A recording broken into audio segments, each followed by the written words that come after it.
Assalamu alaikum, welcome to my YouTube channel Senior Student Education.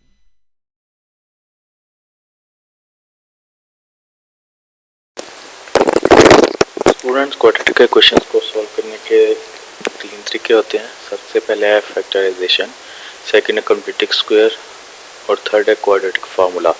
तो हम तीनों तरीकों के बारी बारी देखेंगे। सबसे पहले हमारे पास आता है फैक्टराइजेशन। फैक्टराइजेशन क्या होता है? आमतौर पे आप लोग ये चीज़ मैट्रिक में पढ़ के आए होते हैं, लेकिन फिर भी हम इनको अभी एफएससी लेवल पे या प्री इंजीनियरिंग लेवल पे थोड़ा सा डिटेल में पढ़ेंगे। तो सबसे पहले हम एक एग्जांपल देखते हैं कि फैक्टराइजेशन किस तरह करते हैं।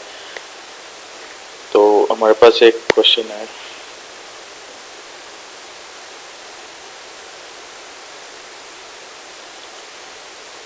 Like x square minus 7x plus 10 equal to 0। तो ये हमारे पास एक क्वाड्रेटिक इक्वेशन है जिसमें आप देख सकते हैं कि एक्स स्क्वायर है, ये एक्स की ज़्यादा 2 माइनस 7x है प्लस 10 इक्वल टू 0 है। अगर हम इसको अपनी एक जनरल इक्वेशन जो होती है क्वाड्रेटिक इक्वेशन उससे कंपेयर करके देखें, जो कि हमने देखी थी x square plus b x plus c equal to 0, तो ये हूबहू उससे मिलती जुलती है। बस फ़र्क ये है कि यहाँ पे जो ए बी सी है और हमारे रिप्लेस हो गए हैं फैक्टर से, कोफिशिएंट से। जैसे कि एक्स स्क्वायर पे यहाँ पे कोफिशिएंट 1 है, एक्स का यहाँ पे -7 है, -7 यानी कि बी को रिप्रेजेंट कर रहा है, सी की जगह 10 है। तो ये हूबहू हमारी एक क्वाड्रेटिक इक्वेशन है। तो अब हम फैक्टराइजेशन की बात करते हैं। फैक्टराइजेशन में हमने करना क्या होता है कि हमारे पास जो ये मिड वाली टर्म होती है इसको हमने फैक्टर बनाना होता है, यानी कि दो हिस्सों में तकसीम करना होता है, दो एक्स के फैक्टर बनाने होते हैं कि अगर हम उसको सॉल्व करें तो -7x ही आ जाए, ठीक है। और अगर हम उसको उनके कोफिशिएंट्स को मल्टीप्लाई करें तो हमारे पास जो आंसर है वो 10 आता है। ये फैक्टराइजेशन करने का तरीका होता है, यानी कि 7 को हमने इस तरह से डिस्ट्रीब्यूट करना, तकसीम करना है दो हिस्सों में, तो उसके जोड़े बनाने कहते हैं, जिसे कि हम जोड़े बना सकते हैं कि अगर हम उनको आपस में सम करें तो आपका जो आंसर है वो 7 आना चाहिए, और अगर उसको मल्टीप्लाई करें तो आपका आंसर 10 आना चाहिए। तो इसका एक जनरल तरीका जो हम कहते हैं उसको कहते हैं कि हम तस्दीक कर लें, या सादा लफ्ज़ों में इस तरह से अगर हम तस्दीक कर ले, तस्दीक किसकी करेंगे? जो सी होता है, जो वैल्यू आपकी सी है यानी कि 10 है, थर्ड टर्म में जो आप उसको आप यहाँ पे रखें, तस्दीक कर लेंगे 2 5 10 5 1 1। तो आपकी ये वाली जो रकम या नंबर्स आपको मिल जाएंगे, इनकी मदद से आप, इनकी हेल्प से आप फैक्टराइजेशन कर सकते हैं। जैसे कि अभी आपके पास 2 और 5 आ गए, तो आप देखें 2 और 5 7 होता है, अगर 2 5 को मल्टीप्लाई करें तो आपके पास 10 आता है। तो आप इनकी मदद से जोड़े बना सकते हैं। तो हम बना के देखते हैं अभी। तो ये हमारे पास बन जाएंगे एक्स स्क्वायर माइनस, कोशिश कीजिएगा कि जो आपकी बड़ी टर्म होती है या बड़ी रकम होती है वो पहले रखेंगे आप। जैसे कि 5 है, 5 को पहले लिखेंगे, तो ये आपके बन जाएगा 5x minus 2x plus 10 equal to 0। बाकी आपने किसी को नहीं छेड़ना, सिर्फ हमने 7 को दो हिस्सों में तकसीम कर दिया। मैथ का रूल भी है ऑटोमेटिकली, इससे कोई फ़र्क भी नहीं पड़ेगा हमारे क्वेश्चंस को। मैथ में होता है कि आप कोई भी चीज़ एक कैसे जिसका मसावात में कोई इफेक्ट ना हो तो हम वो कर सकते हैं। जैसे कि अभी 7 को हमने दो हिस्सों में तकसीम कर लिया, 5 2 7 5 2 10। ओके, अब हमारे पास ये टर्म्स 3 से 4 में तकसीम होगी।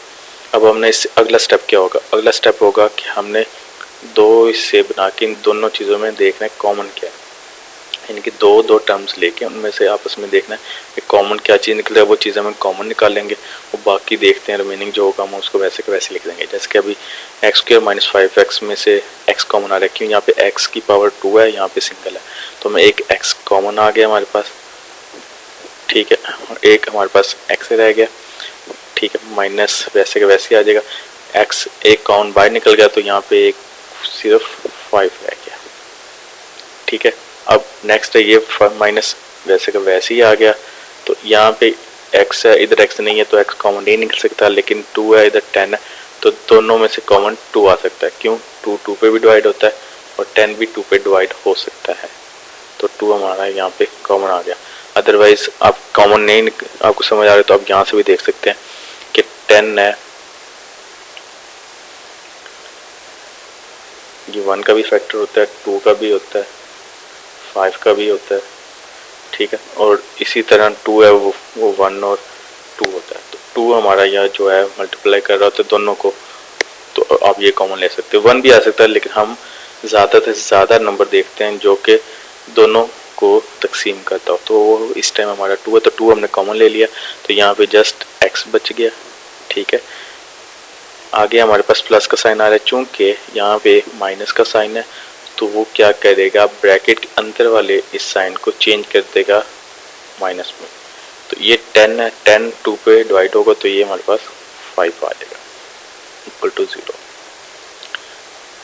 तो ये हमारा यहाँ तक क्वेश्चन आधा सॉल्व हो गया। अब इसमें यहाँ तक हमारा सवाल ठीक है कि नहीं, इसको रिकॉग्नाइज करने का एक आसान तरीका है कि ये वाली टर्म और आपकी ये वाली टर्म ये एक जैसी होनी चाहिए।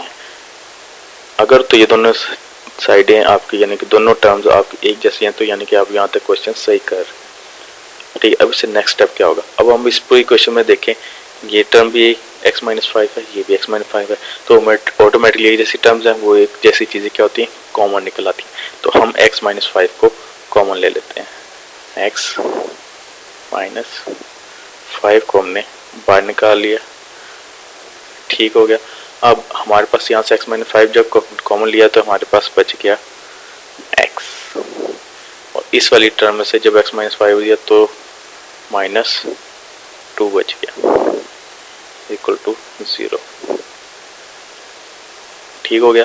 अब इससे नेक्स्ट स्टेप क्या होगा कि दो x माइनस 5 भी ब्रैकेट में यानी कि मल्टीप्लाई और x माइनस 2 से दोनों चीज़ें मल्टीप्लाई हो रही थी, तो ये इक्वेशंस का रूल होता है कि जब a into b equal to 0 हो तो हम यानी कि a इक्वल टू 0 लिख सकते हैं और b इक्वल टू 0 लिख सकते हैं, तो ये हम इस तरह से लिख सकते हैं। तो इसलिए अब भी यहाँ चूँकि x माइनस 5 और x माइनस 2 आपस में मल्टीप्लाई हो रहे हैं, तो हम दोनों को अलग अलग करके इस तरह से फॉर्म में लिख सकते हैं, like x minus 5 is equal to 0, ठीक है।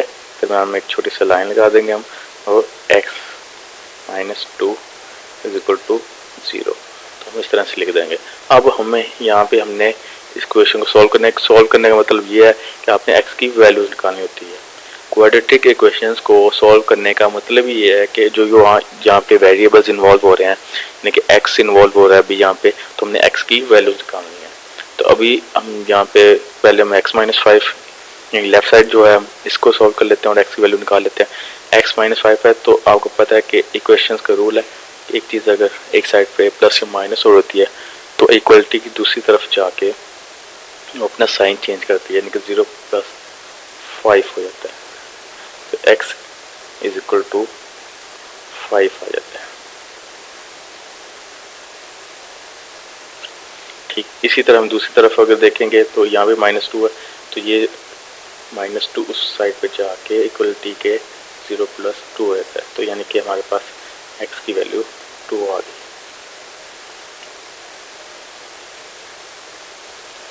तो हमारे पास सिस्टम x की दो वैल्यूज होगी 5 और 2। अब ये दो वैल्यूज है, दो वैल्यूज क्यों हैं, क्योंकि ये क्वाड्रेटिक इक्वेशन थी, क्योंकि x की ज़्यादा से पावर 2 थी। ऐसी इक्वेशन जब हम सॉल्व करेंगे तो जितनी भी उसकी पावर होगी उतने ही उसके सोल्यूशन सेट हमें मिलेंगे। यहाँ पे क्वाड्रेटिक इक्वेशन की ज़्यादा पावर 2 थी, इसीलिए हमारे पास दो आंसर आए हैं, x इक्वल टू 5 और x इक्वल टू 2।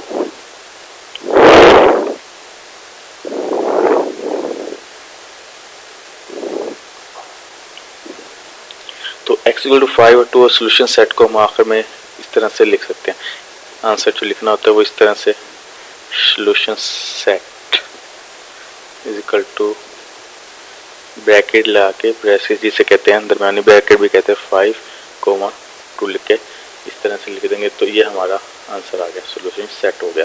तो ये हमारा फर्स्ट स्टेप था, ये फर्स्ट मेथड था क्वाड्रेटिक इक्वेशन को सॉल्व करने का, जिसमें फैक्टराइजेशन से हमने सॉल्व किया। दोबारा से देख लेते हैं सारे प्रोसेस को, फैक्टराइजेशन हमने किस तरह से। फैक्टराइजेशन में हमने क्या करना होता है कि जो मिड टर्म होती है उसको दो हिस्सों में तकसीम करना होता है, तो उसके हमने जोड़े जिसे कहते हैं बनाने होते हैं। जोड़े बनाने का तरीका ये होता है कि आप अगर उनको सम करें तो आपके पास मिड टर्म आनी चाहिए, और अगर मल्टीप्लाई करें तो थर्ड टर्म यानी सी की वैल्यू आनी चाहिए। तो इस जोड़े बनाने के लिए हम क्या करते होते हैं कि जो नॉर्मली तरीका जो आसान एक कुलिया है कि हम थर्ड टर्म या सी की वैल्यू को फैक्टराइज कर लेते हैं, उसकी तस्दीक कर लेते हैं। जैसे कि अभी 10 था, 10 की हमने तस्दीक की 2 5 10 5 तो ये हमारे पास जो ये नंबर आए थे हैं इनकी मदद से हम अपना जोड़े बना सकते होते हैं। जैसे कि अभी 2 और 5 आ गया और 1 आ गया, तो हम जस्ट 2 और 5 को यूज़ करते हुए जोड़े बना सकते हैं। 2 और 5 किया तो 7 आया और मल्टीप्लाई करें तो 10 आया। तो इन दोनों के जोड़े बनाए जो हमारे पास बन गया x square minus 5x minus 2x plus 10 equal to 0। अब क्या हुआ कि 4 रकमें आ गई। अब इन 4 रकमों को हम दो में तकसीम कर लेंगे ताकि हम इनमें से कुछ कॉमन देख सकें।